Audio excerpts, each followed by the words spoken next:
25 साल की गिरावट बताना चाहता हूँ।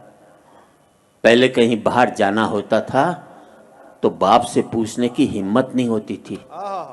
माँ से कहता था माँ मुझे बाहर जाना, पिताजी से परमिशन दिलाते।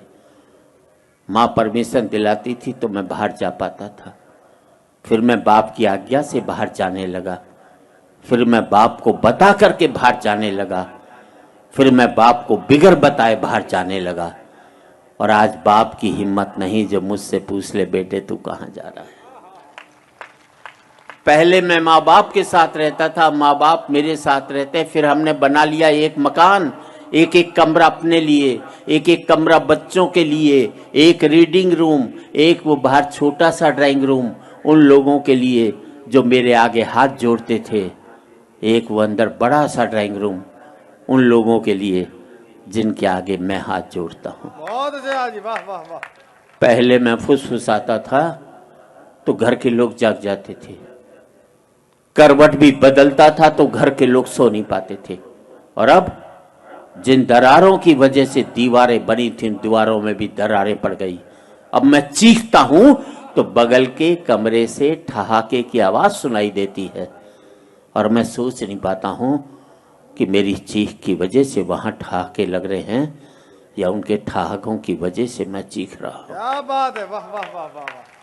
आदमी पहुंच गया चांद तक, बड़ी तरक्की की साहब। अनपढ़ थे तो सरदार पटेल को चुनते थे, पढ़े लिखे हो गए तो फूलन देवी को चुन करके भेजते। बहुत अच्छे, बहुत आदमी पहुंच गया चांद तक, बड़ी तरक्की की साहब। चांद को छूने में घमंड महसूस करते हैं और माँ बाप के पांव छूने में शर्म महसूस करते हैं। आदमी पहुंच गया चांद तक, पहुंचना चाहता है, मंगल तक खोजना चाहता है सूर्य के रहस्य, लेकिन नहीं पहुंचता भाई के दरवाजे तक। और आज इस समृद्धि की ऊंचाई पर बैठकर मैं सोचता हूं इसके लिए मैंने कितनी बड़ी खो दी ये खाइयां। क्या बात है, वाह। अंतिम पंक्तियां हैं, बात अच्छी लगे तो एक एक व्यक्ति की तालियां चाहूंगा। अब मुझे अपने बाप की बेटी से अपनी बेटी अच्छी लगने लगी है। बहुत अच्छे, वाह जी वाह। अब मुझे अपने बाप की बेटी से अपनी बेटी अच्छी लगने लगी है। मुझे बाप के बेटे से अपना बेटा अच्छा लगने लगा है।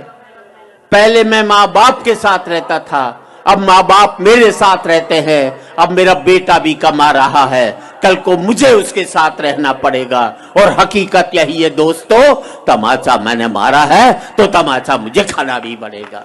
वाह वाह वाह वाह वाह वाह। आज इस पावन मंच से मैं इतना ही कहना चाहता हूँ युवा पीढ़ी से, जिंदगी भर माँ बाप के साथ रहना ताकि आपके बच्चे जिंदगी भर आपके साथ रह सकें। क्या बात है, क्या बात है। हो सकता है नौकरी और व्यापार की वजह से आप शारीरिक रूप से साथ न रह पाए, पर जिंदगी भर मानसिक रूप से माँ बाप के साथ रहोगे बहुत तो आपके बच्चे भी जिंदगी भर आपके साथ रहेंगे।